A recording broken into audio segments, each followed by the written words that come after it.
What's up, everybody? Welcome to episode 181 of Value Town. I'm ChanmanV, and of course, Gaara is joining me. But we've got a special guest today. Slyssa's here joining us. Streamer, player, F2K person.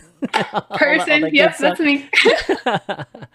But it's going to be a fun day today, guys. Like, what have you guys been doing? Just besides Puzzle Lab, have you guys been doing anything else besides that in the last day or two?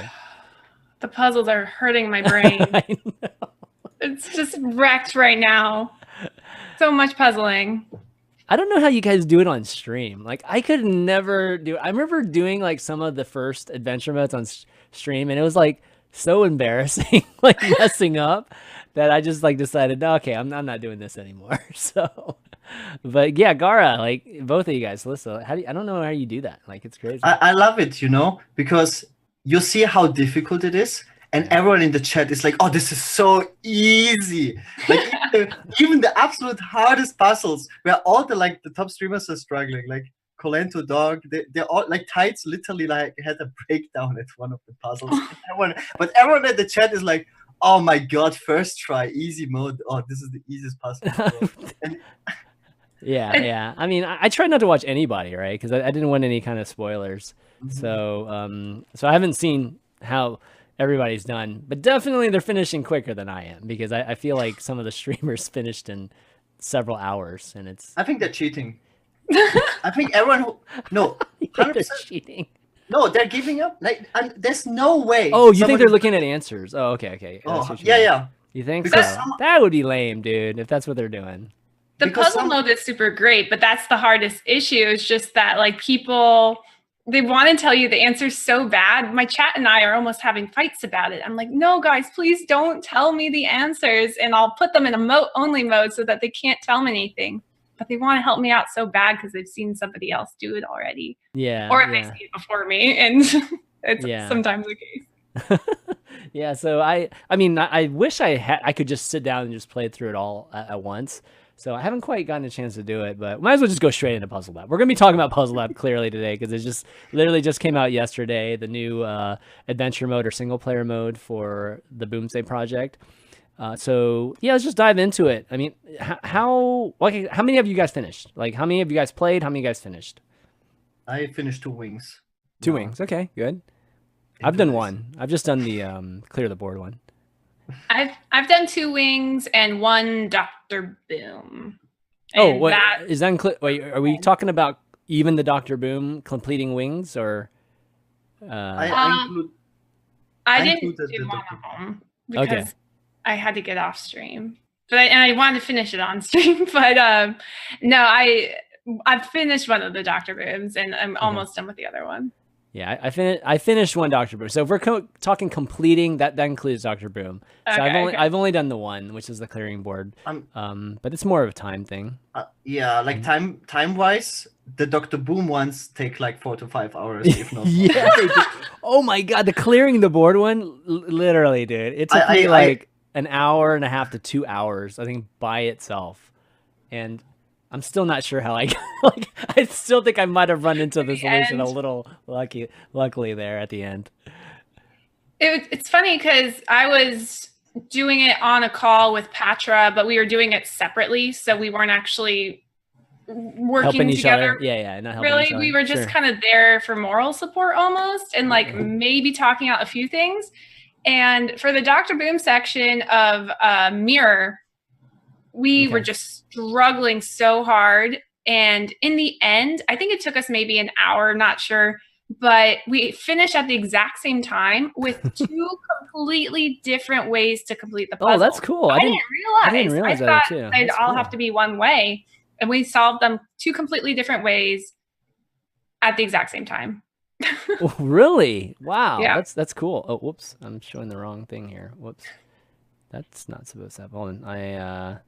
Let me bring up this thing. Yeah. So for those of you that haven't gotten a chance to play the Puzzle Labs, just to give you just an idea of as to what it is, there's 4 wings, or what used to be wings, at least in all the other adventure modes.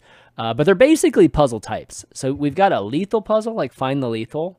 You've got a mirror one, is what Slysssa was talking about, where you just basically want to match your opponent's board. You know, whatever moves it takes to match your opponent's board. and then board clear, which is figure out how to wipe the entire board, including your minions, and then survival, which is how to get to 30 health, like these different ways to get to 30 health. Because the hero power of your opponent or the whoever the lab experimenter person is does 29 damage to you. So you have to get to 30 to survive. So each of these wings, they have 4 like mini bosses, and then you have Dr. Boom at the end of each one of these. So there's like, isn't there like 25 plus? I think there's like 25 plus puzzles per wing. I mean, yeah, each wing has 4 bosses, but then there's at least 6 rounds within that. So there's so many. Which wings did you guys do? I mean, I've done them all, but I only finished board clear so far. Okay. Yeah, so I'm like halfway through the others. So, you know, hopefully I can get to them like today and tomorrow. I finished board clear and lethal. So because I thought people told me those are the hardest, so I did those first. Oh, you went with You went the hard. Yeah, that's my boy. That's what we do, man. We go after the hard ones. And it was hard. They were. Like, I'm not like these random people man. in the chat like, oh, this was easy mode. No, it was hard. Like like the last Dr. Boom map, I think for every mode is super, super, super difficult. Like this is just, it took me so long. Like it's really hard. And it's crazy how much content it is, right? Compared to, it's so much content. It's a lot of content. I mean, and I think it starts getting just a tiny bit challenging after you get towards the end of the third wing. You know, like then the 4th wing, you know, I think it starts to get to the mode where you have to think just a little bit, right? But then there's the huge jump to Dr. Boom. Dr. Boom is just way harder than everything else. It's kind of crazy. It's like going difficult mode basically in one fell swoop. The problem sometimes too is the Dr. Boom, you think it's extremely difficult when really there's a really simple explanation there. Yeah. And you overlook it for an hour. Not the board clear. The board clear one was not an easy one. Survival mode. Yeah. That one. I overlooked something very simple for a long time. Okay. Oh, that's and okay. I had a breakdown once I realized what it was. Yeah. Well, that's what they do, right? Generally, like we don't want to. We're trying not to spoil anything, guys. So we're not going to show any of the puzzle or anything. But you know, there's a lot of times they just add extra cards in your hand. You know, like they try to debate you with like a lot of like different cards and get you thinking in different ways. So there's definitely some of that in. And the best thing, like I can advise people, is don't cheat. Like don't look up the answer. You like even it doesn't matter how frustrating it is. It's so rewarding if you find the solution in the end. And it is really challenging. If you do it without any help, without any cheating, it is super, super challenging. Yeah, I mean, this is what gaming used to be. You know, like you're supposed to solve things yourself.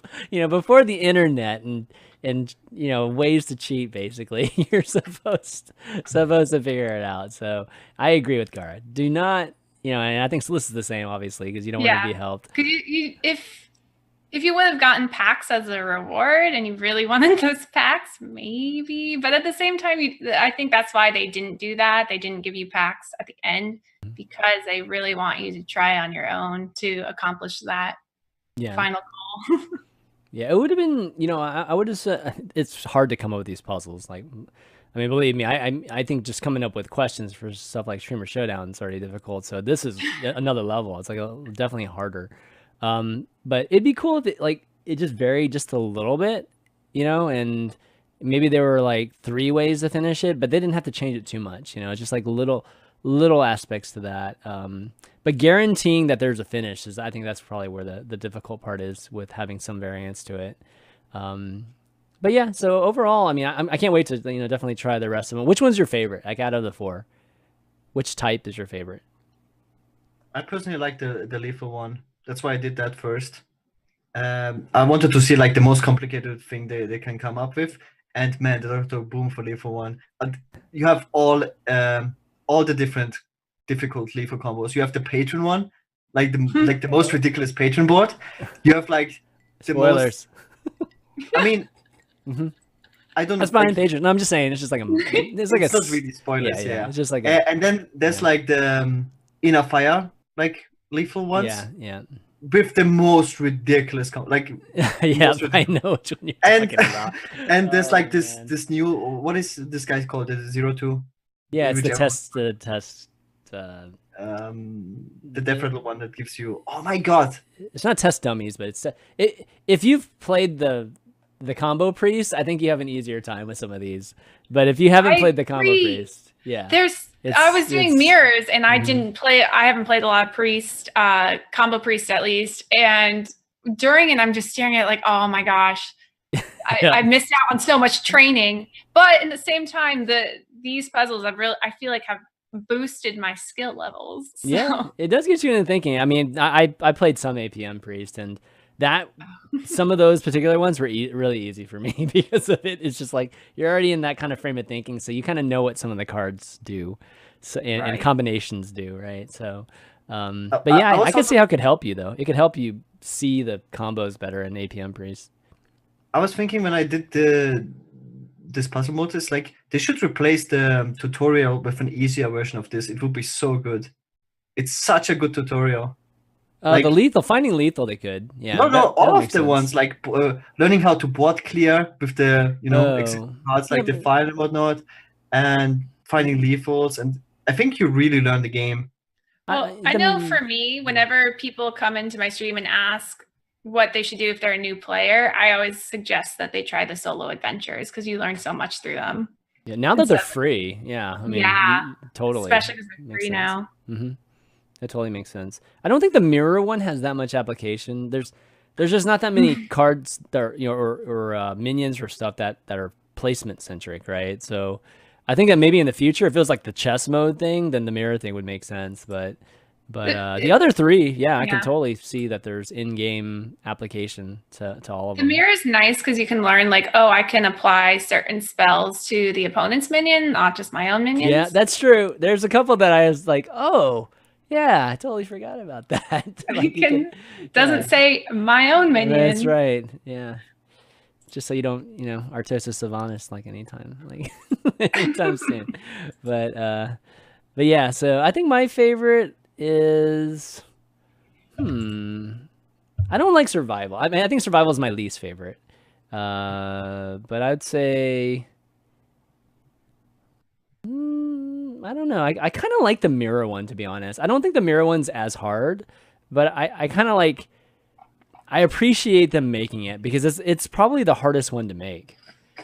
I like the mirror one. Yeah, I only did mirror survival, and definitely mirror for me.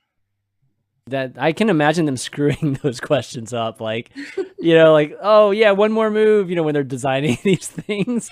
It'd be really cool for them to make a video as to how they design the levels. Like, how are they when they make them? Like, what does it actually look like? What tool are they using to actually make them? Because I don't know, I would be really, really interested in seeing how they do that, because that's really, really cool. Because the mirror one is not something that you would normally think about, right? Lethal, you could literally be taking snapshots from every single game, right? Like whatever final play there is, and then find the best ones. That's how they did that. Who knows?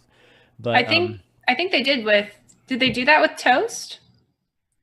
Was that actually true, or was Toast just memeing there with that? He might have been memeing me. I think he was memeing. Got me, that, but maybe I don't know. Maybe he wasn't. I wouldn't be surprised if he didn't.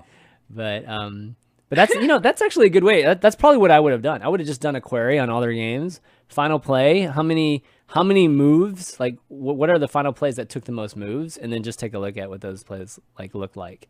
And then those could have been just the lethal puzzles, or picking from them. That one's probably the easiest one, actually, I bet, to put together.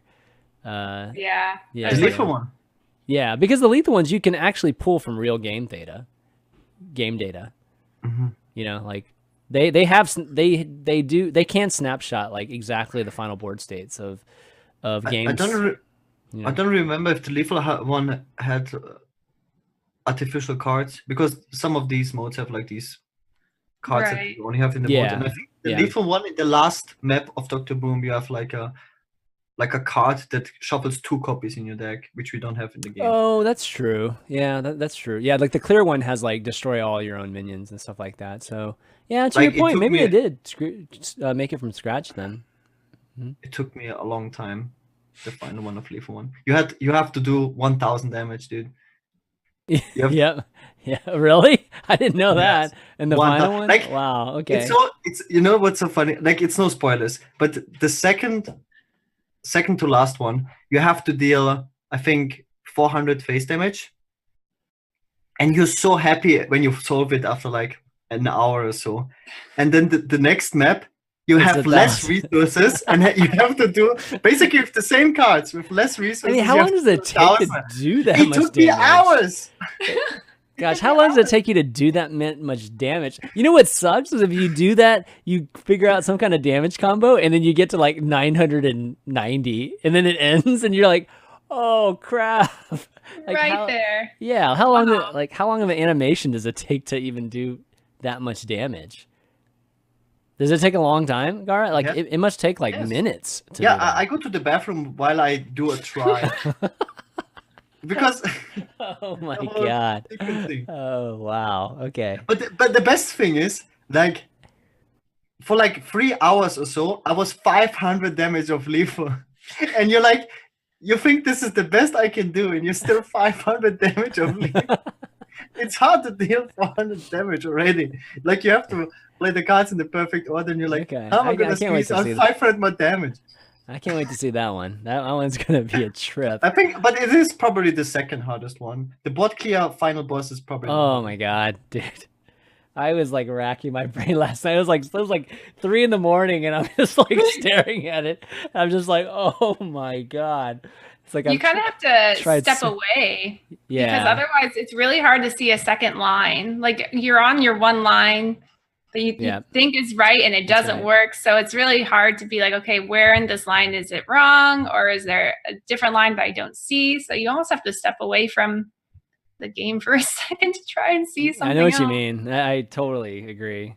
There were times where I was just like literally just doing random things just to see if I picked up on anything. Just to Right, see. right. You're just throwing Yeah. out cards like It's this. yeah, What let's just do this what I'm supposed to do at the end first and see what happens. And, it's just whatever. That actually worked for me once, so right. I'm okay with that theory. Right. The worst one, the worst feeling is when you feel like you're on the right track, but it's a complete wrong approach. Yep. Mhm. And you're thinking for hours, this has to be the approach. But it's not. Okay, so here's a.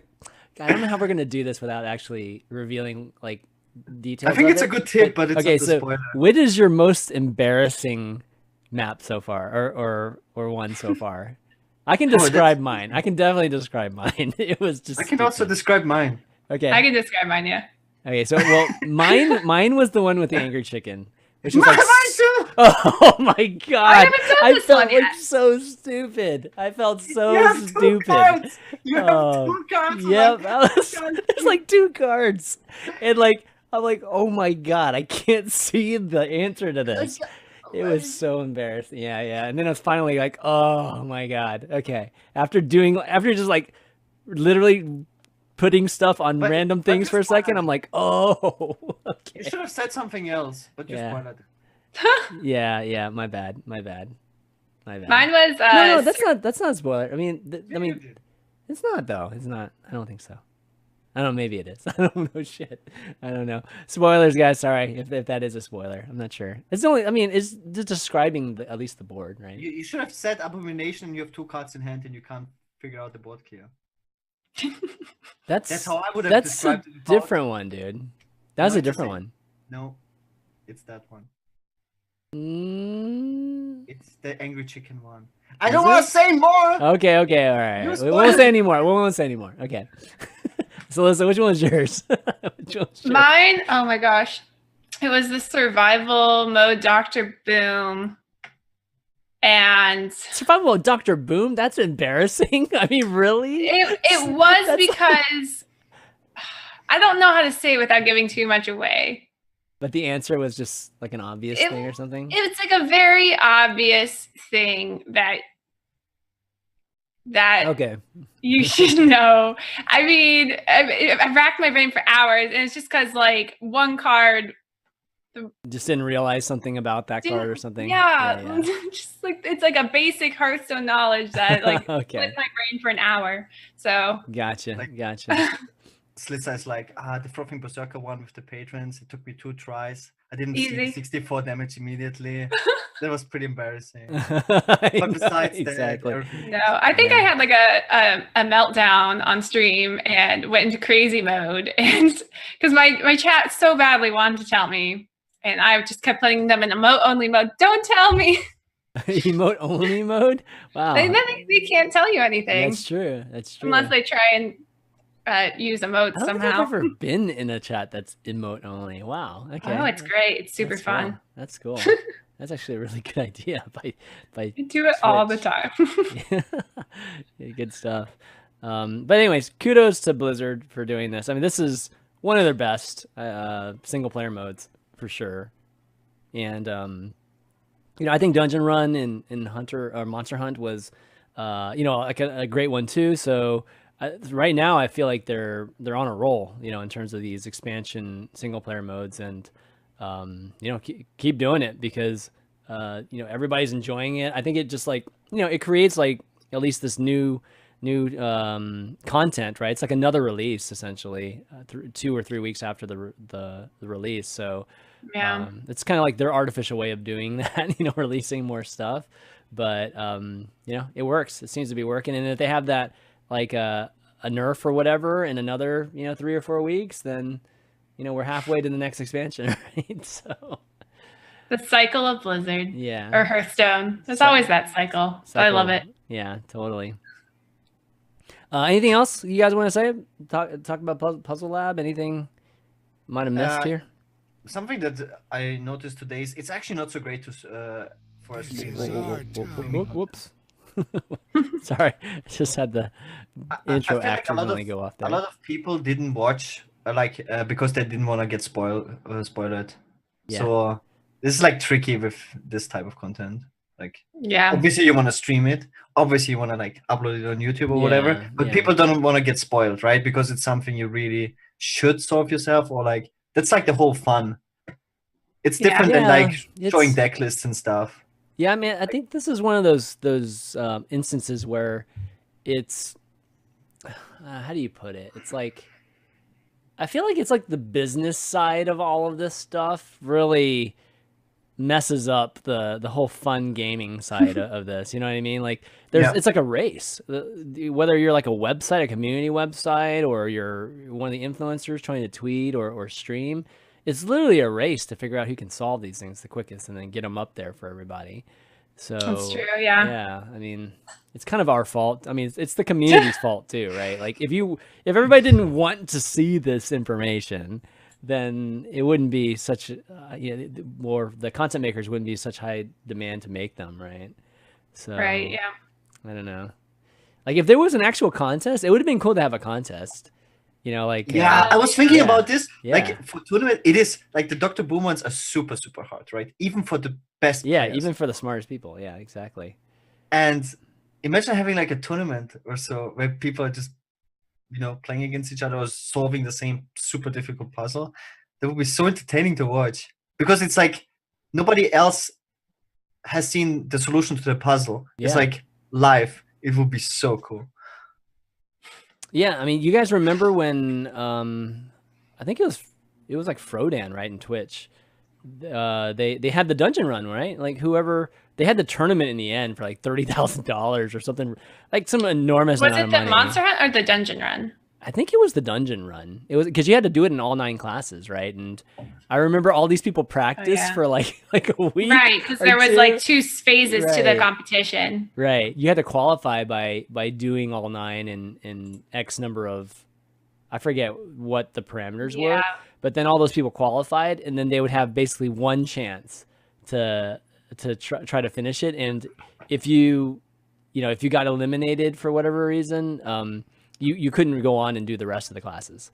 So I just remember, I think it was Toast or somebody practiced all week, was crushing it during practice, and then he gets his real run, and then he loses like after 1 or 2. No! I can't remember. Yeah, oh, that's so bad. It was like, oh my god, it was so brutal because he got like just some crazy bad RNG thing.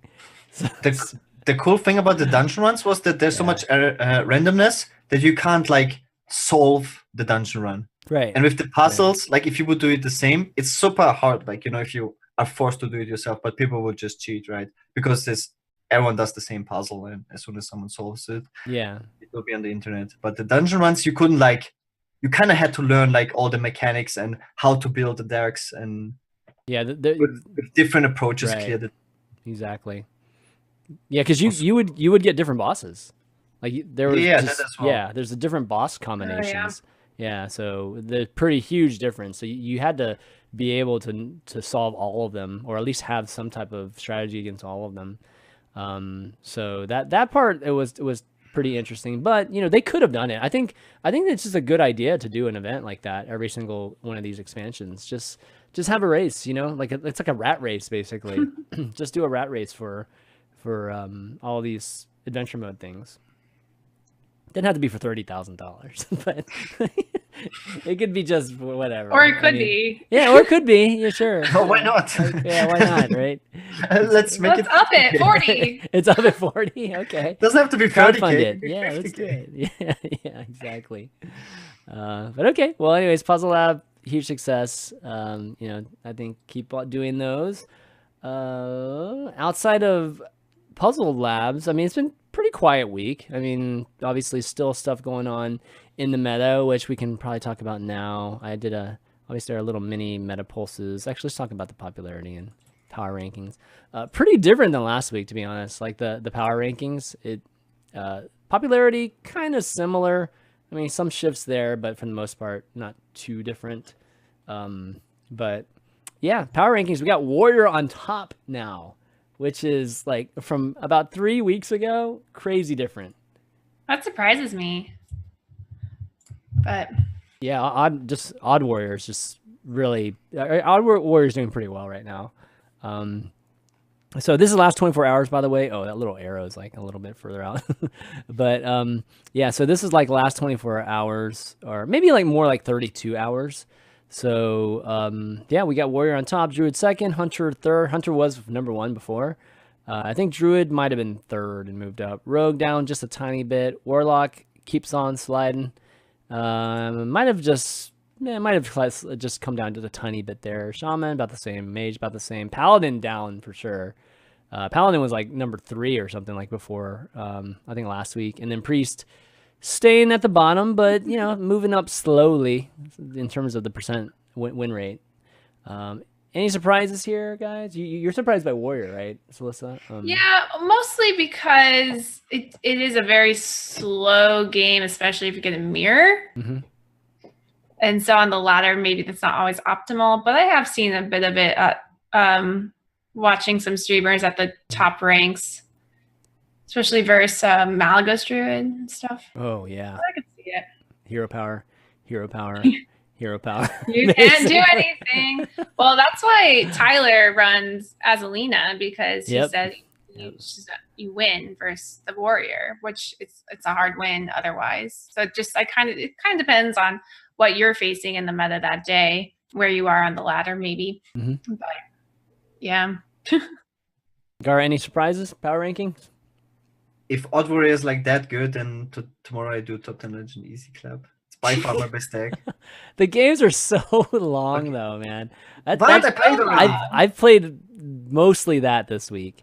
And I only play Baka Warrior. Yeah, okay, so me and you are the same there. I mean, they're long, right? My games are so long when I play it. Against Druid, against... so it's another popular one that I've been playing against. Hunter, that's a weird matchup. All I see these days, for me at least, all I've been seeing is odd rogue, another odd rogue, a hunter with death rattle, odd rogue. And it's just like constant. Yeah. That makes perfect sense then. That means that all these anti-control decks are getting countered by all the aggro decks, and then Bakawar is the best deck in the game, because Bakawar is the best. That's why. Yeah, that's exactly why. Like Hunter's making such a huge, just to zoom up the charts like in the last week or so. But yeah, the Warrior decks. I mean, we talked about last week, right? I mean, there's different versions too. There's some that have like a little bit more of the earlier minions, like the rush minions, and then there's the version that's just straight out control. Like literally, you're just building as much armor as you can, and then there's some that have like Elise in it too. Some greedy ones that have like, I've even seen Elise even the last 48 hours. I saw that today. Yeah. Yeah, and it's pretty good too. I played it a couple of times. But yeah, I mean, dude, with the odd rogue, I don't mind the odd rogue so much because it's like you know how to beat the odd rogue. You know, it's pretty clear how to beat it. If you don't get the cards, then you just lose, right? But you know how to beat it. The Death Rattle Hunter is a little trickier, man. The Death Rattle Hunter, I feel like sometimes just has explosive turns that you just have to risk sometimes, you know. But I don't know if you. What do you guys think of that matchup, Gaara? You probably know since you played a lot of it. Which one? Death Rattle? Yeah, against Death Rattle Hunter, Baku Warrior against Death Rattle Hunter.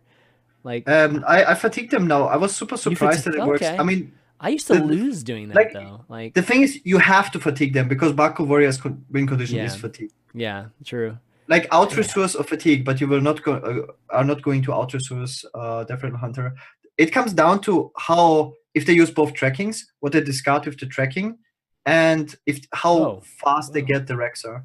Like if they get Rexar on 6 and they don't discard crucial, because you have to fatigue them. Yeah. And Dr. Boom is such a strong DK that you can actually deal with threat still fatigue. Like it just gives you tools. Yeah. Like you don't run out of resources. That's usually the problem with Baku Warrior before. You run out of removals and then they like you could just keep playing minions from Rexar and you run out of removals. But through Dr. Boom you will get like cool mechs that heal you, also remove stuff. So you also like you get taunts just so you get greedier with brawls and basically all the resources that you have till you can't fatigue them. It's super cool. But I think if they play correct, you should lose because you can really set up a board that Baku Warrior just can't kill, like with cubes and eggs. And a lot of people play the dragon Death Rattle minion now. It's also super annoying. Which one? Because, the 2-2? Or you mean the mech one or the the mech one? Okay, yeah. Because it's not easy to deal 2 damage and proc it. It's much it's kind of like what do you have if you think about it? Spell damage, Earth Shock, baby. Slam? Oh nope, that's Baku. Just kidding. Yeah, You don't slam. That's true. Nope. Slysssa, have you ever played that, Matt? Or do you play Baku at all, or no? A warrior? I have not played it really. No. I don't have much experience with it. It's brutal, man. I played a lot against the Hunter, and like you said, Gaara, like I was trying to, for a long time, I was just doing just trying to fatigue them out, and the games are literally like 25 minutes. You have to fatigue them. It's crazy long, and so I was like, oh my god, I've played like 2-3 hours now. I've played like 4 games. This is like. So I can see the deck a lot in tournaments, but on the ladder, it just seems like. Yeah. Such a waste of time almost. Well, it's waste when you lose. That's when it's like, right. oh my gosh, yeah. But imagine doing an hour-long mirror match and then losing in the end. Oh. It'd be a really cool analysis to compare Rexar against Dr. Boom though, because that's what it ends up turning into, right? Like which resource ends up being, I think, the most efficient and consistent for you. And I think that's where Baku ends up losing if Rexar has enough attempts at it, because a minion against a control deck like Baku is always going to be useful no matter what it is. Like whatever minion he just built, he just throws it down, and then it's up to us as Baku Warrior to figure out an answer to it. And I don't know the statistics on this, but it feels like Hunter Death Knight is producing a lot more rush minions these days. Oh, is it? That's what it feels like, but it could be. I'd like to see the statistics. Yeah, versus like last meta. I don't know if there's just more rush or what. I have that query saved. I could probably run it real quick. And people always ask us that, and it's like it's not. It's generally speaking, it's always been pretty even. Yeah, but I can run it again and see just to check. But at least with our data. But yeah, I wish I got rush more, man. Like I feel like when I play, I end up. Not getting lifesteal and poisons and rush. So it's brutal. There's just so many variables in the matchup. When I think about it, all these fatigue matchups where you can actually fatigue, like Rexar has obviously so much RNG which beast you get every single turn. Yeah. But it's also a tempo loss. You can't empty your hand. And also Death Rattle Hunter has already so much value. Usually when you fatigue them, they have a full hand of value. Yeah, that's true. Keep pressing the button.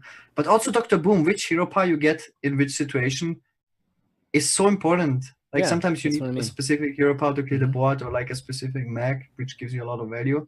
But also like Ungoro pack is super important. you can get really good cards from Ungoro pack from Elise. You can get like meteors and whatnot, which is super useful, but you can also get completely useless cards.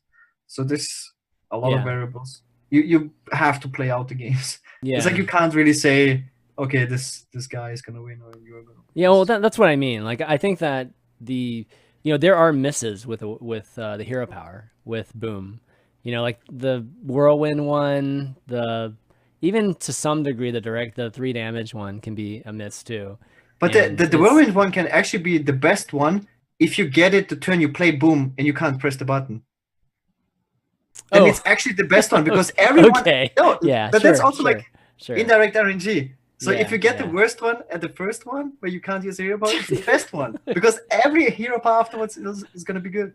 Well, okay, true. You know what I mean? But what I mean is like if you're going to be pushing the hero power 15 times, which basically happens in this matchup, probably 6 of them are not going to be great for you. 5 or 6 of them probably won't be matching up perfect for you, and then the hunter just gets at least enough tempo to wear you down. So I think that's where it ends up going, but it happens so often right now. Like I wonder what the matchup frequency is on that matchup right now. Just warrior versus hunter. I feel like it's a lot right now, and it's super long. It takes a long time.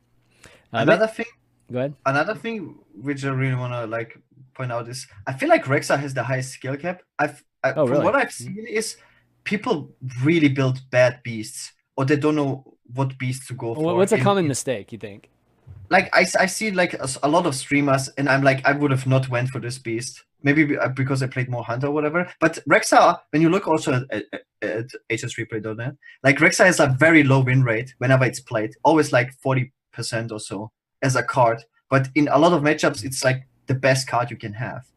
And I think just because people don't know how pick right beasts, I think people go too greedy or go for the wrong status effects. Another thing is as an example, because you said I should bring up it was like stealth. I see that the top players like Muzzy and whatnot, they always look for the stealth minions to set up like cube combos for it, like very early already, even though if it's like happening in 4 or 5 turns later. But I don't know, people just go for very greedy minions, like very expensive ones that cost like 9 mana or whatever. You never get them out or they will not do anything. Like they don't go for cheaper beasts, so you can play multiple cards and squeeze out hero power, play like 2 beasts in it. It's complicated because there's so many different beasts and so many different beast combinations. But I think in general, people just go for the wrong beast, especially the first pick. People go, I think, too high in mana or like very weird beast. You definitely have to think ahead of what you want to do. Like, for example, I remember this one game I was playing against a priest, and I got I ended up building 3 different minions with lifesteal that I could play within 10 mana right after they Alexed. And got myself all the way back to full health. Nice. That was like planning way ahead. Right. You have to do that. Yeah. Absolutely. And yeah, I know what you mean. I think there is a nuance to this, like picking, and people probably haven't been talking about it enough in terms of how deciding games potentially, right? But to the point of the stats with Rexxar, I think that's influenced too by the fact that Rexxar generally doesn't do well against aggro decks either, so when it's played, probably losing to those decks, right? So it's a card that's generally not going to have a high percentage against like half of the decks like that. So I think it might be skewed a little bit because of that fact. But I do think it might be actually one of the better cards of Hunter against aggro. Yeah, but I don't know. I think everything that has Rexxar in it generally hasn't done that great. I mean, Spell Hunter, right, is good, but the other one's really nice versus Paladin. It's great versus Paladin. Yeah. I don't think that it's so bad versus aggro. And usually you set up a clear for Rexa, and then Rexa brings you back in the game because Rexa gives you also 5 armor, and then you go for like defensive minions and heal minions and whatnot. I don't think the Rexa is that bad versus aggro, but the overall win rate of Rexa is too bad. Like, because Rexa against slower decks is insane win rate, right? So it should be above 50% for sure.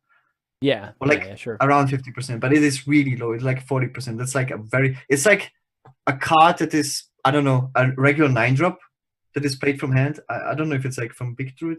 comparable. Like if you play like a Sleepy Dragon from hand or so, should have like a really bad win rate.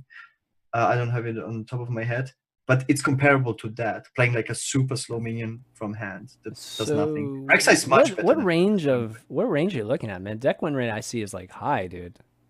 Like from Rek'Sai? Yeah. Well, let me show you. Played win rate from Rek'Sai is usually really, really low. Oh, played win rate? Oh, okay. Played win rate is played win rate is different though. That's true. Yeah. Yeah. No, deck win rate, of course not. That says like. But played win rate whenever I look at Rek'Sai. So whenever I see people. Okay. Oh, I wish I could blow this up. It's not that bad though. But it's like Slysssa said. Like I see some, like I even watched like Aka Wanda recently, and he played against Evenlock, and he had like 10 turns to pick beasts, and he barely squeezed out the win after like 12 turns of Rek'Sai. But there were like so many different decisions you could have made overall for building beasts, and it was like some weird combination of like stealth minions and lifesteal and whatnot, and then fatigue, like really, really weird. And it really shows experience that you could have easily messed up some of the beasts. Yeah, like literally 12 beasts in a row that you create. This is something for sure. Yeah, definitely. It's one of these days, maybe Bainey or somebody will do an article on that, because that's a pretty fascinating article. It took a lot of obviously analysis to come up with just a general pattern as to like people picking the right kind of beast or having success with trying to figure out correlations there. Actually, go ahead. The way how it was like I think 1 or 2 expansions ago, I actually looked up at there's some good guides on competitive Hearthstone subreddit, and there was like a guide about Rek'Sai priority picks. And I read, this was like 4 pages long. I actually read that to learn. And I became so much better with Rek'Sai afterwards. That's like really like a tier list of beasts as the first pick or second pick. And I really learned a lot from that just because I never thought. Who wrote it? I don't remember. But it's stuff like Mukla being one of the absolute best you can pick as the first pick. And you oftentimes think like, well, yeah, giving your opponent bananas is pretty bad. But you can do so many powerful minions just from the stats. Like all your rush minions are super cheap and efficient just for mana cost wise, because you pay 2 mana and you get the tempo loss, but you get all the stats back from Mukla. But you don't think about that, like how good it actually is, right? If you compare to every other beast you can get, and having like a tier list of all the beasts is very helpful. This is one of the things. Yeah, where is the tier list of the beasts? Yeah, that's a good. Yeah, that's true. That's a good point. Like having an active tier list of the beasts. Man, there is. Yeah, there is one. So clearly there is one. It'd be cool. I've seen some people lose tempo by playing it on turn 6. Like they could have won by turn 8 if they just kept their hero power, because spending 2 mana to build a beast really diminishes your tempo. It's good against control, but that's something else I've seen that they're playing the Rek'Sai wrong, in my opinion. Yeah. So this looks like the Crucifer's asking where that article is. Gar, you're gonna have to find that article, man, and link it to everybody. It's pretty old. It's pretty old. Okay. It sounds like it was in one of the subreddits, maybe competitive subreddit or competitive Hearthstone subreddit. Yeah. Probably most likely there. That's where you're usually gonna find it. But yeah, the tier list has changes every time an expansion comes out. It's same for taunt probabilities. And like I get a little bit lazy, but like when I was super competitive, I always like look. It's, for example, it's very important for me to know what is the exact percentage of getting which taunt minion as from Stonehill Defender, for example. And with the last expansion, it was exactly 5%. So you know, okay, I have a 5% chance to get Lich King from Stonehill Defender as an example. It's good to know the percentage. Yeah. But it changes every rotation and every expansion, and you basically have to do everything again from scratch. You know what I mean? So it's pretty annoying. So I'm basically waiting for people to make these. they just added. You're waiting for the answers, just like Puzzle Labs, right? Yeah. Was that Slysssa? They just added a new beast this expansion to the Rek'Sai, because before it didn't have all the new beasts. They left it off for a little bit, and I think they added it, right? Like they just added them in. Oh, they just added? I thought they added in Witchwood. Maybe it was Witchwood. Yeah, it was like during some point in Witchwood. Yeah, it's all blended in together. Exactly. Witchwood and Boomsday, man, they can kind of run together. But let's talk about class popularity here. So, Warlock just keeps coming down. At one point, I think like 2 weeks ago, Warlock was at 30%. So, 2 weeks later, we're actually down to 20%, and I think that has a lot to do with the win rate. The win rates just have dropped, for Zulok, and Control Lock was trying to make a push there for a little bit, and I think that's pretty much died down at this point. I'm back on the cube block. Are you? Oh, cube block, yeah. Cube block seems to be getting a little momentum. Anything with a cube in it is good right now. that's a good rule of thumb right now. It's my theory. Anything with a cube or giggling inventors is a good jack. Yeah, that's generally true right now. That's and I put the giggling in my cube and it works. So is it just like standard cube, or is there any like, is it basically cube with giggling, or is there any cube with giggling? So one less faceless. The list I was running had a demonic plague in it, which is nice for certain situations and funny for stream. Right. So entertainment value, of course. Yeah. So yeah, because you could, especially versus like Malagos or something, where that's what's in their hand. Yeah. So wait. So you got to Legend like in the first. Was it the first day of the expansion this year, or this season? Or I got to Legend before the expansion, the second day of the month. That's right. Yeah. That's quick. And then I got Legend on my second account a few days later. Nice. Yeah. So in the first week, up to Gaara, man. Gaara, you got to get 3 though. If you get 3, 3 the first week is my goal. Gaara, I don't think you get 3 in a week, right? It takes you maybe. Yeah, but Slysssa was like better than most pros this month. Yeah, exactly. That's what was like crazy. Yeah, that was impressive, man. Super impressive. Grinding. Yeah, exactly. I had a really easy win rate. I don't know what happened. I just playing better. I mean, it goes a long ways when you play. Yeah. Well, I think what happened too was last month I really focused on 2 decks, mostly because I didn't have golden heroes for them. It's good reason. Good reason. So focusing on 2 decks for one whole month really helps me. And so then when the new month came, I just kept playing those 2 decks, and it was bam. Oh, I'm here. Yeah, it makes sense. I mean, it just shows you that, like, I think there's a lot of nuances to the decks, and for the most part, people don't play decks long enough. Right, you just keep switching when you get irritated or salty. So just sticking to 2, you learn those like little techniques to maybe a slight mulligan difference versus different decks, and when do you go wide, when do you go tall, like just the tiniest things. And since the meta is so diverse right now, there's so many different decks you can play against. So the more you play one deck, the more you'll see how to win each matchup. Yeah. Which is the hardest part. Especially if you're like in a 40-60 disadvantage, you have to know how to beat that percentage. This whole concept of like performance, like rank, or I like to call it a report card in terms of just like piloting and performance. That's going to be coming soon, guys. So we're going to have that, we're going to have that feature available, I think, in the coming months for people to finally be able to differentiate, themselves. Not just purely, well, I mean, it's going to be based obviously heavily on win rate, how you compare it to like the average model. But you'll be able to say like, hey, I'm like a, master level, odd rogue player, versus like somebody that's like, a gold level. We'll have that kind of thing like pretty soon, so it should be fun. But anyways, I just brought up the top 5 decks here for just from HS Replay last 32 hours or so, and ranks 4 to Legend. So we do this every week. Today we just talked about obviously Baku Warrior, so that's up there. Token Druid, Odd Rogue, Tempo Mage, Taunt Druid. Again, like this isn't like reflective of necessarily what's on the meta tier list. This is just like what are the hottest decks right now that have like 400 games underneath them. I'm surprised to see Taunt Druid, but again, anything with a cube is good, so I don't disagree with it. Yeah, right. Like cubes are just good cards. Well, I mean, if aggro is super popular, I mean, Taunt Druid's going to be decent, right? So yeah, if you can get some value out of cube and insane value out of cube, you're in good shape, definitely. But Tempo Mage is up here. I think it was probably really close or on this list last week. I can't remember if it was on the list. I mentioned it last week. Because it was not on the list. I was like, it was close. I remember it being close, but it just wasn't. So it's finally made its mark. I like it. Which one? The tempo? Tempo Mage. Yeah. So yesterday it made me slightly salty. I had some fun with it.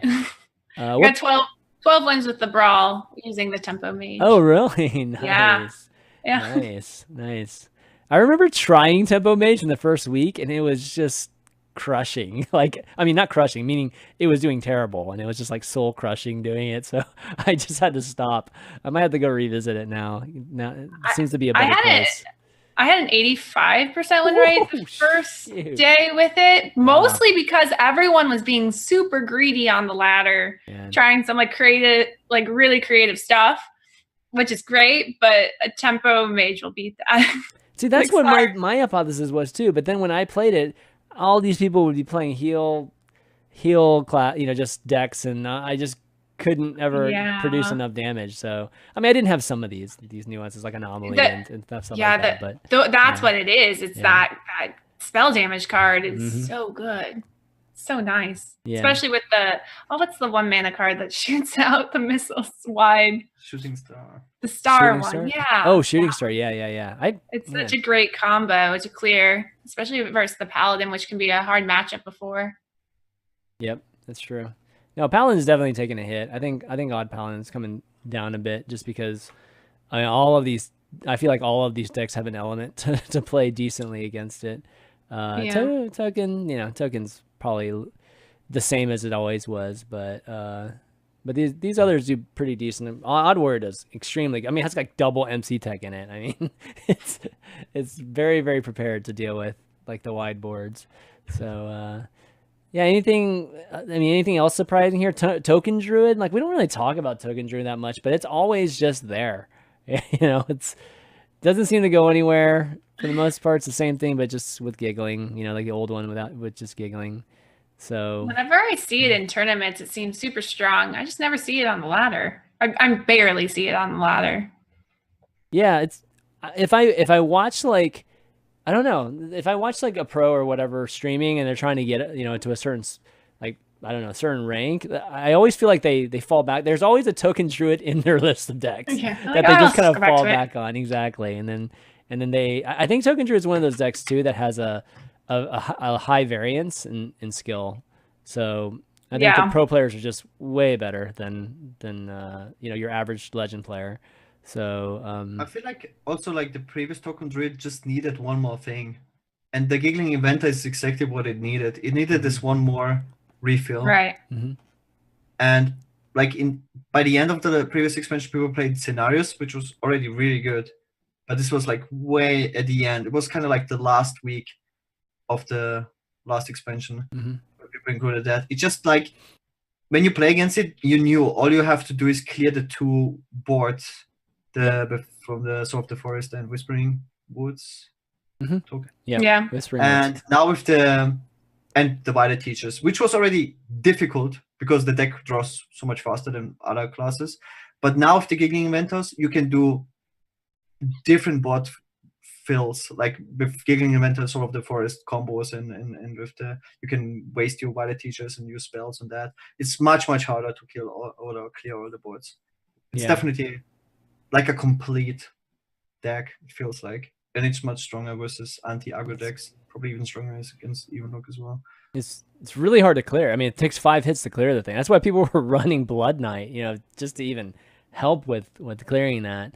So I think Mossy Horrors. Mossy Horrors too. Yeah, that's I'll take 2 in my deck. Rogue can make a bunch in their decks if they wanted to. That's true.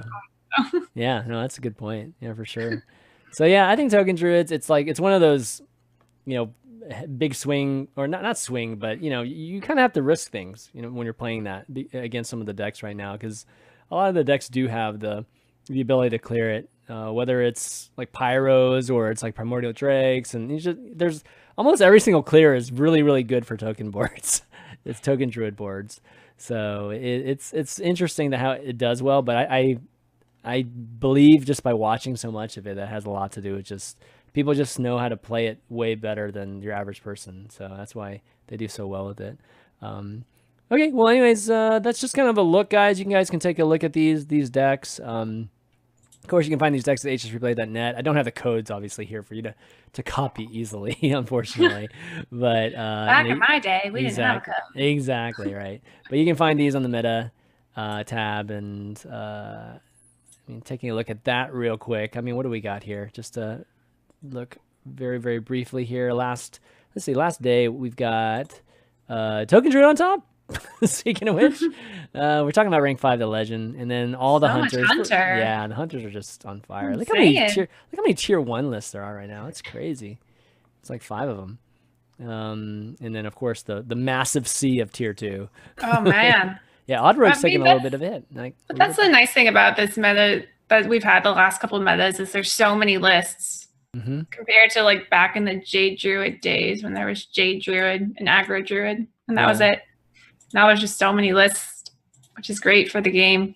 I mean, Oddrogue was like a permanent fixture in tier 1 for the first 3 weeks of this expansion. Now it's finally dropped into tier 2, mostly because there's just, I mean, it's not like. Oh, can you scroll down?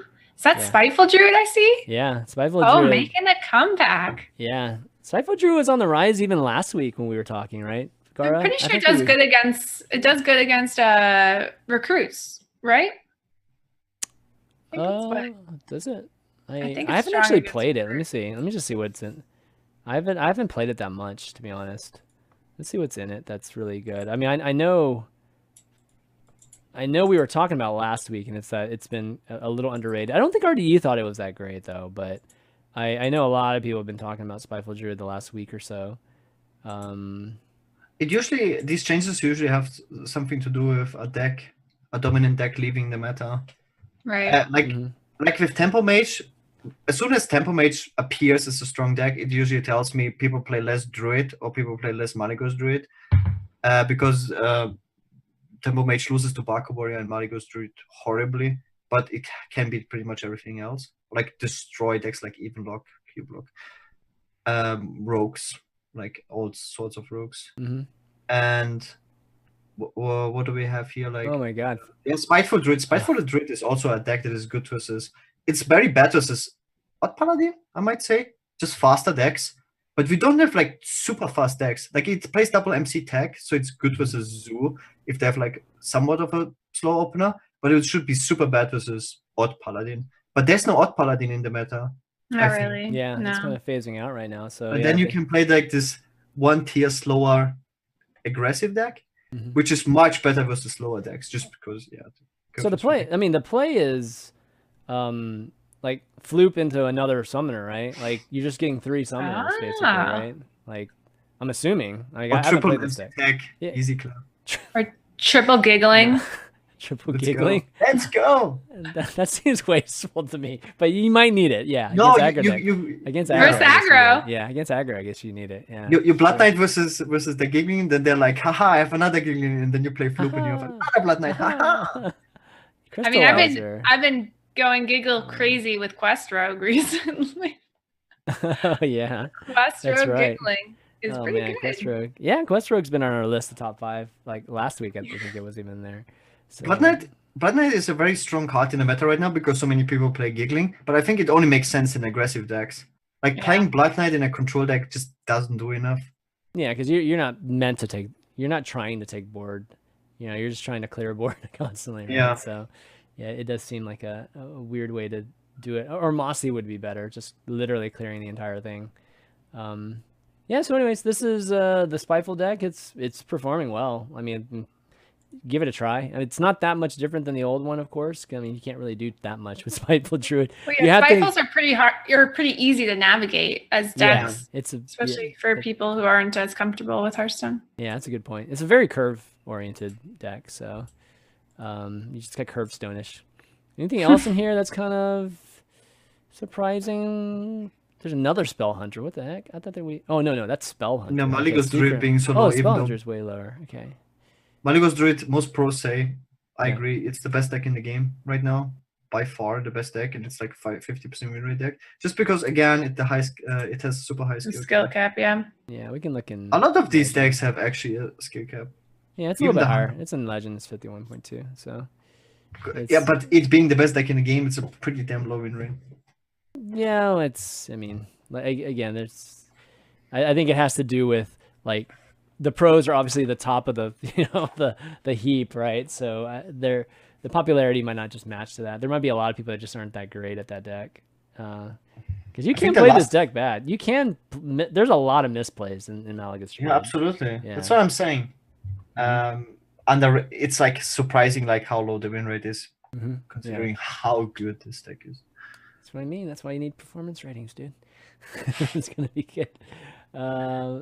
So secret. Remember we talked about the secret hunter last week with the and I got bashed by you and not you. Oh my god, this deck is not good. I didn't say anything, dude. I didn't. It was already you. It was already you that said it. I didn't say anything about it because I didn't know enough. This deck is a week old. It must be bad. Gaara's playing WoW for 2 days, so this deck is outdated.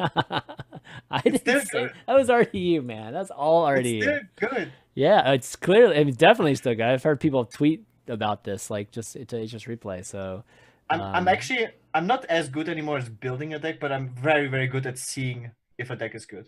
Like I saw this deck one time, like Boar Control was playing it, and it was like I mean, he came up with it, right? 2 days after the expansion came out, and I knew it's one of the best decks in the game just by seeing the deck list. It is. Have you played it, Slysssa, at all? I've played it slightly. I've played against it, and I've watched Boar play it, so I'm familiar with it. I don't know, like.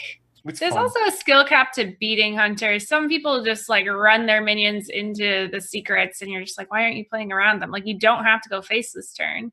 You can wait and then like deal with all the secrets at once, or I don't know.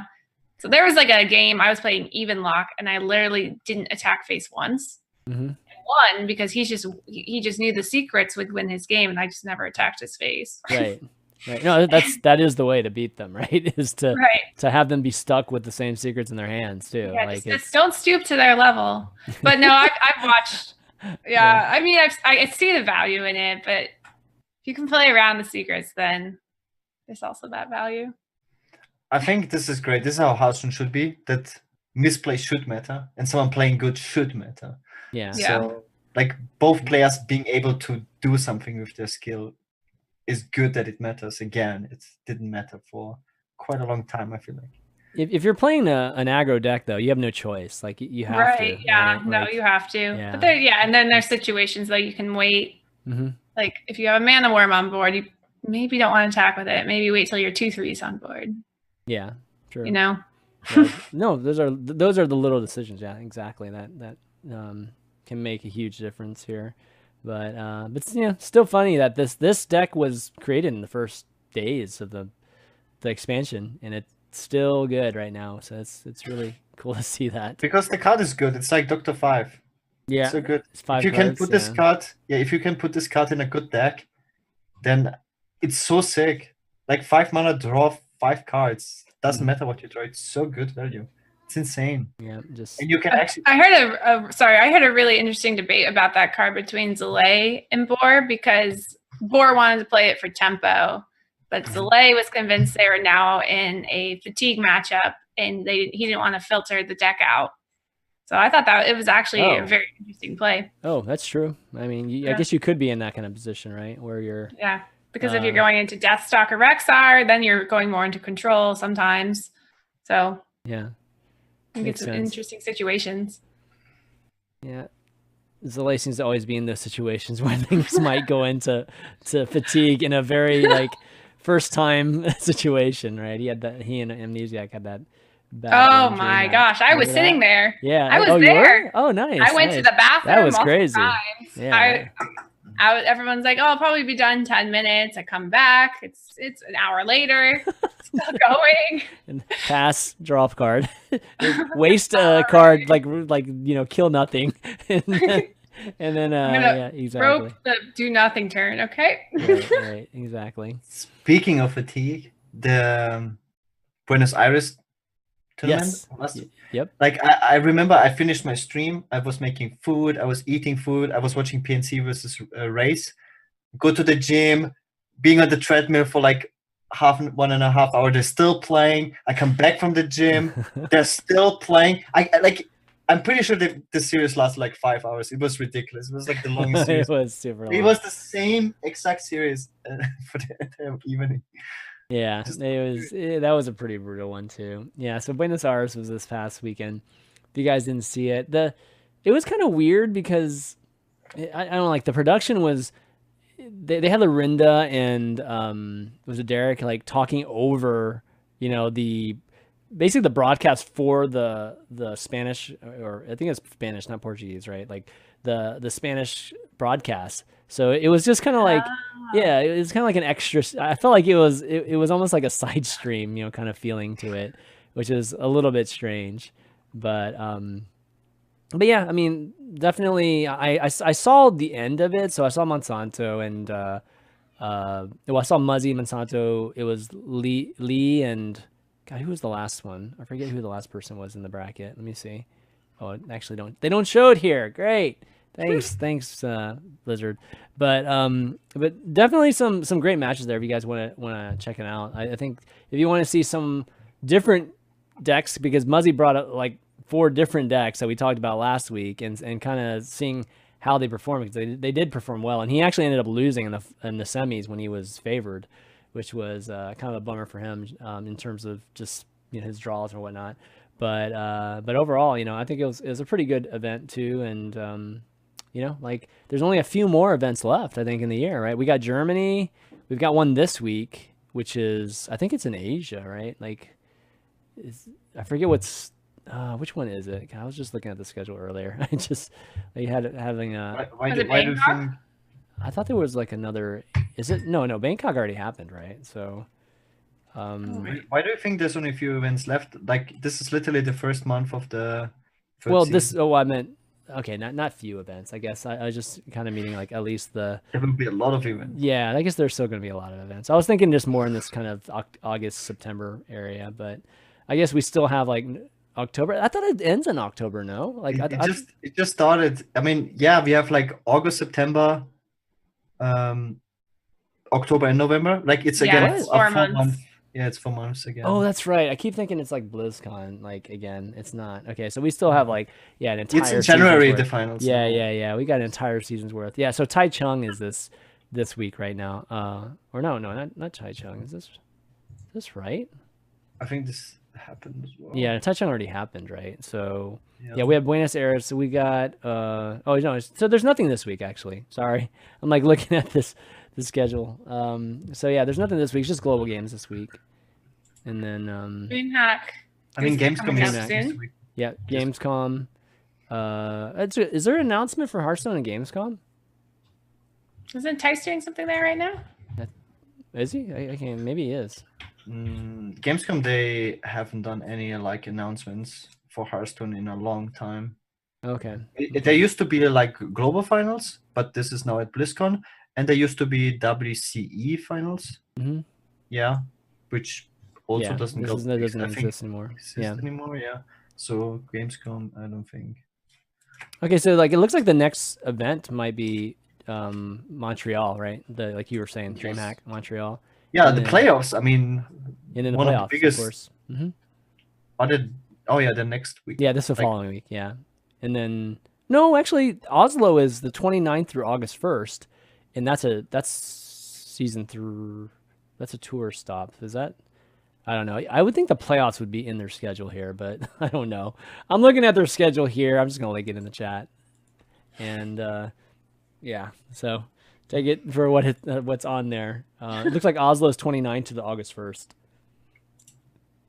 and there's nothing in between that, which kind of surprises me. You'd think there would be more in September. But anyways, lots of still lots more of HCT happening. And Slysssa, are you gonna play HCT some more, or I mean, you went to DreamHack, right, Austin, right? Are you gonna? She's like, you what, mate? Yeah, I went to DreamHack Austin for fun. Yeah. But it really encouraged me to start trying harder, and that's what basically led me to this like early legend and all of that. Mm-hmm. So maybe you'll see me in a tournament. Yeah, cool. As of now, no. Okay. I mean, I feel like FTK probably has room for another team if they wanted. Like, right? Yeah, so because we only have an A team. We don't have a B team, even though we have plenty of people to fill it up. I feel like that. Yeah, exactly. But okay, well, why don't we take some questions, guys? We don't have any Q&A from emails today, so if you guys in the chat have any questions, we will take some and be happy to answer anything you guys might be wondering about anything related to Hearthstone or whatever. Let me actually double check the email and make sure that like our friend our regular Ahmed N has a question, but it doesn't look like it. Oh, it looks like we do have a question from Richard M.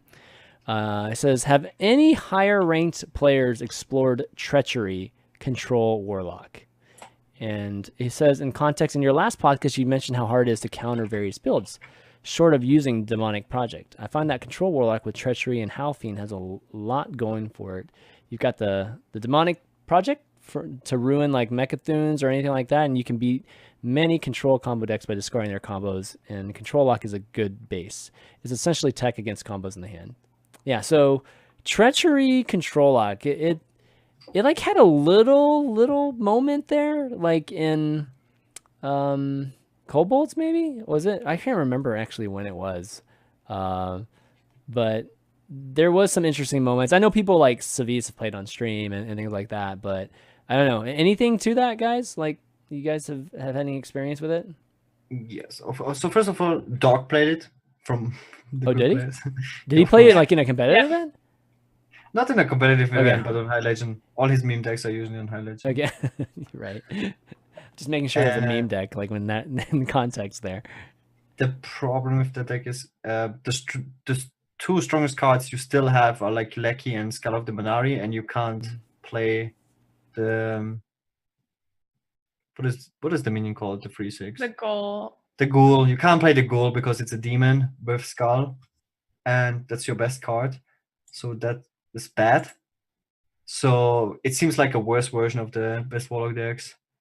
It's too slow. It requires too many cards as a setup.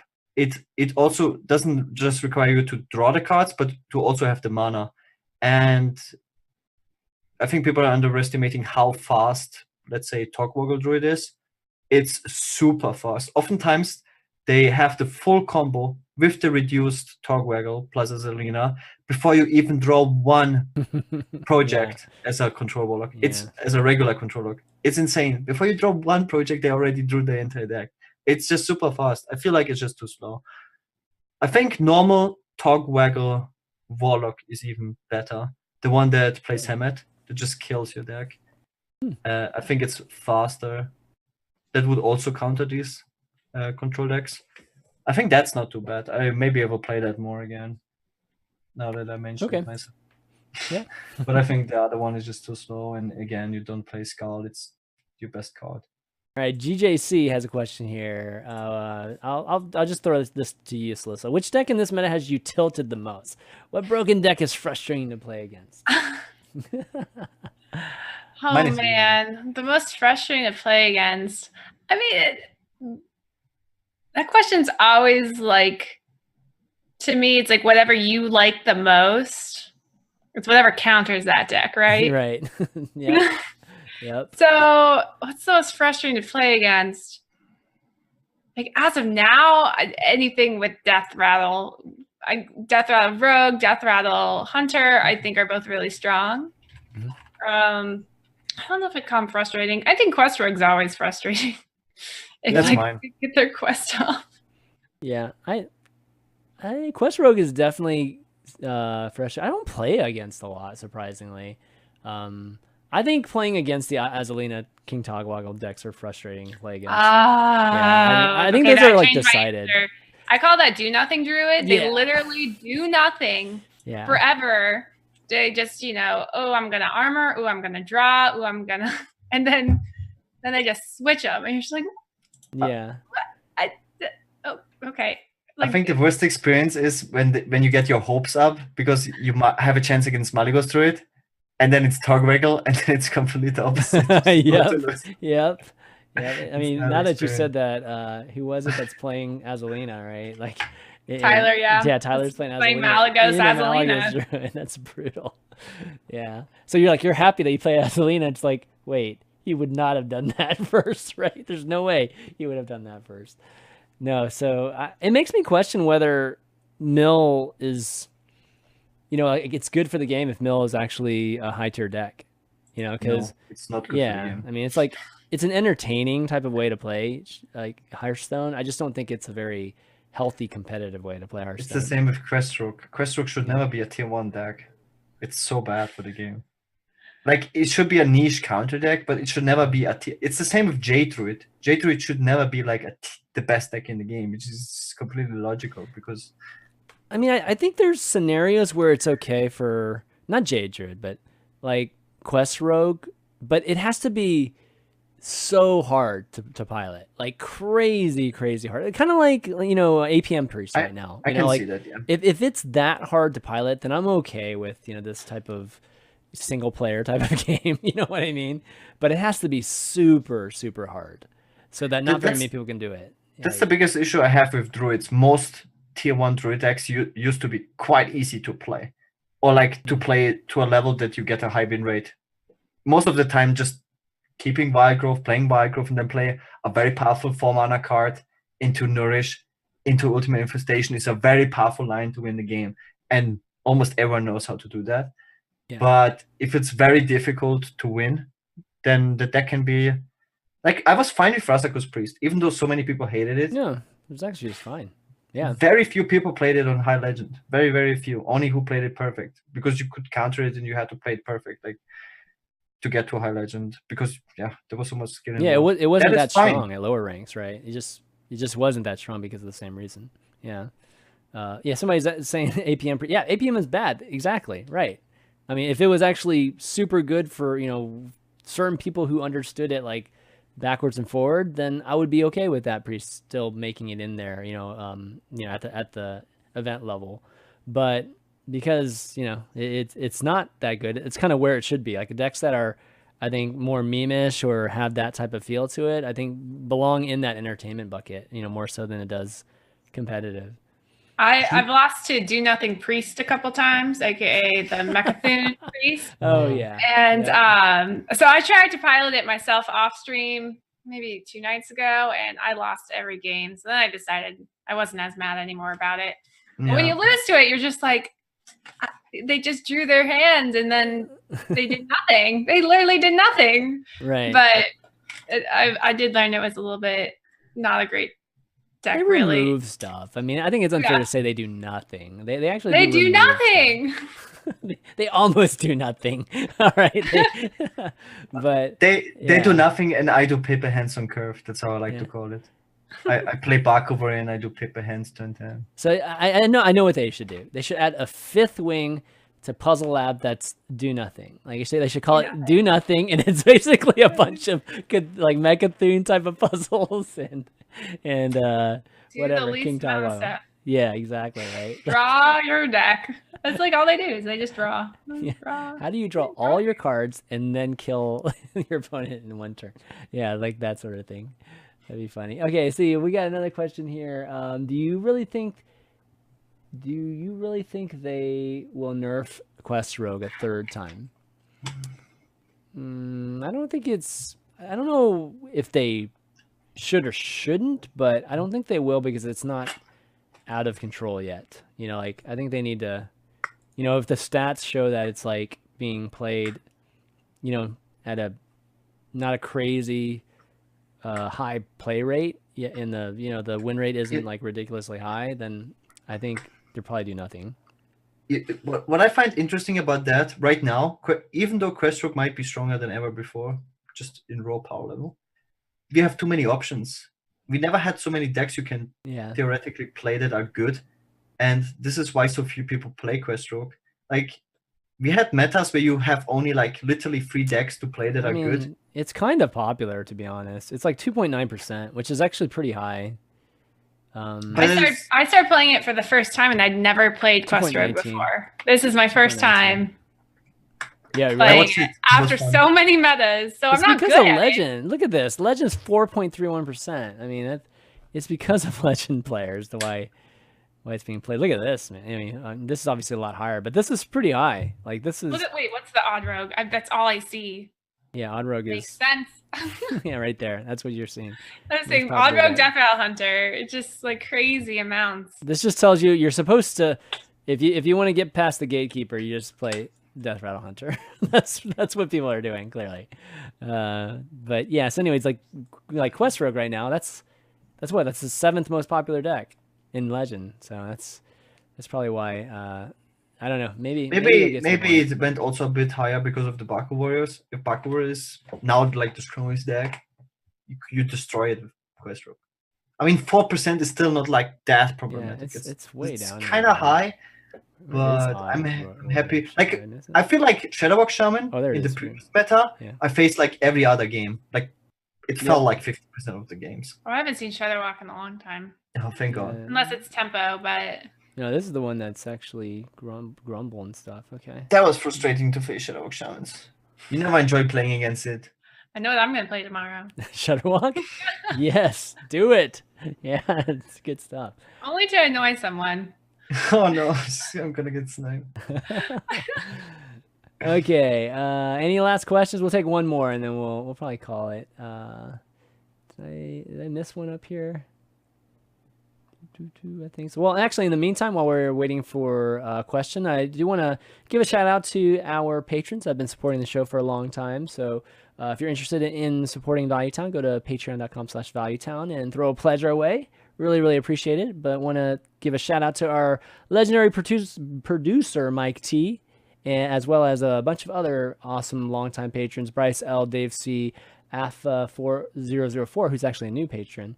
And Code Chemist, Farron F, Chris Chilmall, Blake T, Eric L, Jackpot77, Nathan W, Kevin G, Mike T, Richard M, A Random Guy, yes, that's his actual name, and Alistair M. Thanks so much, guys. Just to name a few, you guys have always been amazing. And of course, Valuetown's an HS Replay show, so obviously go to HS Replay, find the best stats, all that good stuff. Follow us on HSReplay.net. We've been posting a lot of stuff recently. I've been really trying to hammer this out with just Tiago, and we've been getting a lot of great stuff out, in that way. We're not writing as many articles these days. We're just trying to get it all out on Twitter. So try to follow that and get some cool stats that way. Any last ones here? Yeah, I don't think there's going to be any questions, so we can call it. But Slysssa, it's been a lot of fun having you on this week. Thanks for having me. Yeah. Actually, Gaara brought it up maybe a couple weeks ago, and it's just like, you should have Slysssa on. I'm like, oh yeah, we should totally have Slysssa on. Like, I know Slysssa, she lives here. So yeah, we're neighbors. Exactly. We're not quite neighbors, but yeah, pretty close. That's you're probably closer to me than anybody else in the Hearthstone community. Right. I mean, closer than. Yeah. So no, a lot of fun having you on. And again, for those of you that don't know Slysssa, you want to give a shout out for where people can find you and all that good stuff? Oh yeah, so I stream on Twitch almost every day except for Saturday, starting at 9:30 a.m. Eastern. I stream, and I also have a Twitter, F2K Slysssa. It's on the screen, and I just started YouTube. Well, look that up. Literally just started. Like I was looking, it's like wow, there's like 3 videos, like 2 videos or whatever many. So be one of the first on there. Supporting Slysssa. That's amazing. You can say you were the first. Everybody loves to say first on videos. So. Second first. Second, exactly. Gaara, you want to do some shout outs? Shout outs to my stream. I stream every single day as well. Garbage Shaman, you guys know. I always think you say garbage shaman. I don't know why. That sounded like garbage to me. I don't know why it sounds like. It's weird that we connotate him with garbage. Yeah. Oh, man. Okay. Sorry, guys. All social medias. Follow me on Instagram. Yeah. Everywhere, garbage. Shaman. I'm gonna become the new British host. You still playing WoW or no?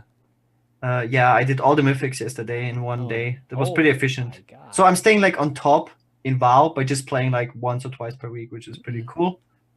Nice. WoW is pretty like no content till like next month basically as well. Like then they will unlock all like arena. Oh, is that how it's working? Oh, I didn't know that. Yeah, there's like nothing going on basically till 4th of September. So basically, yeah, a lot of puzzling.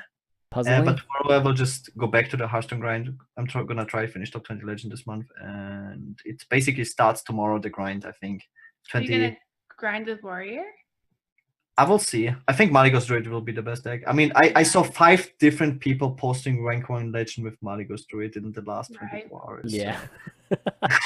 That sounds like a good idea. Actually, where's Malagos? Oh yeah, Malagos was on even 8.27. 8.2. Not to disregard Xixo, but Xixo hasn't done rank 1 legend in quite a while. There was like this joke going on because Xixo got rank 1 legend all the time, and but he was kind of like slacking on ladder from the last year or so. But now he's back to rank 1 legend. So yeah, that's true. I never really thought about that. Like, what has Xixo been doing in terms of HCT these days? He's everything but ladder apparently. Yeah.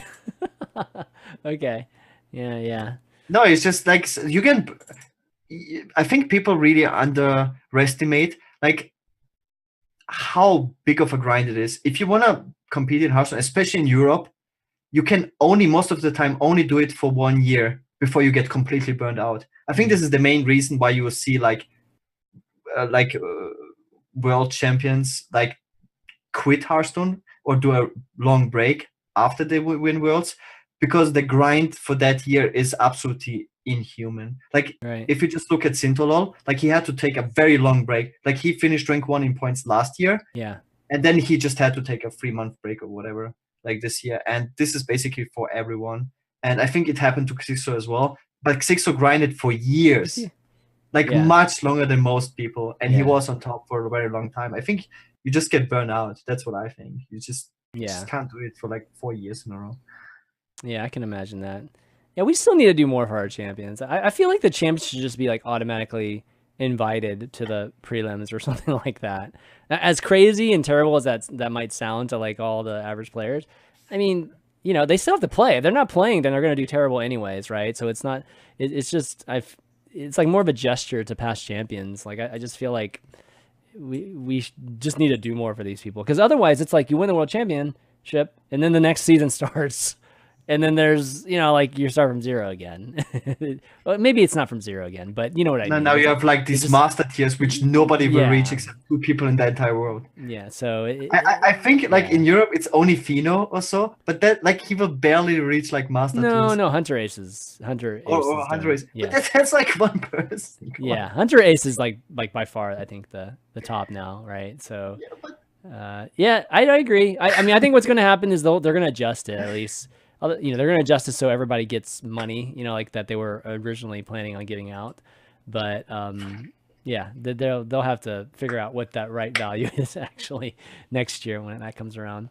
One thing I forgot to mention too is the standings. Like, so Tempo Storm's #1 now on the list. FTK is #2, Slysssa. So that's kind of what happened. We were #1 forever, and I saw that yesterday, and I was like, wait. I mean, Tempo Storm's just been on fire. I mean, but we were on.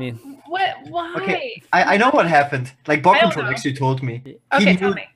Bot Control said they will finish second because Tempo Storm, they were slacking on ladder. Like we have these 4 months where 3 months count, and everyone at F2K already got like all the top finishes in the first 3 months. So basically, they capped out on points, and Tempo Storm could, like, they were second.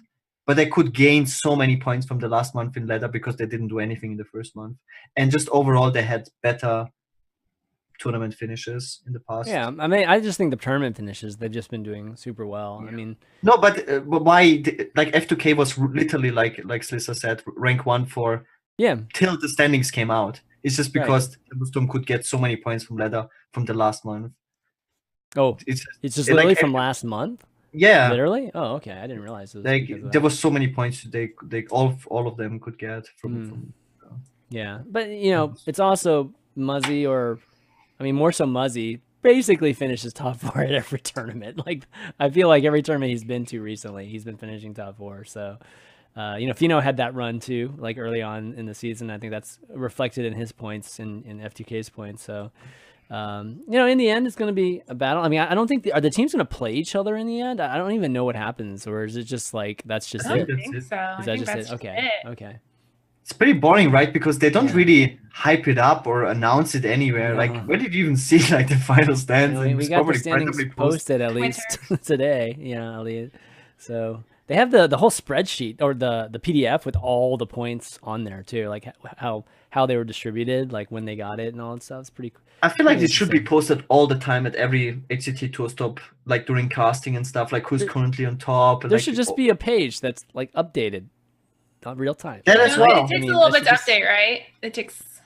Like, shouldn't. it's so behind. I mean, it Am I shouldn't. right? I mean, let's be real. Like, we're talking about like a few points being, updated. Come on, man! It's a like... small indie company. Okay.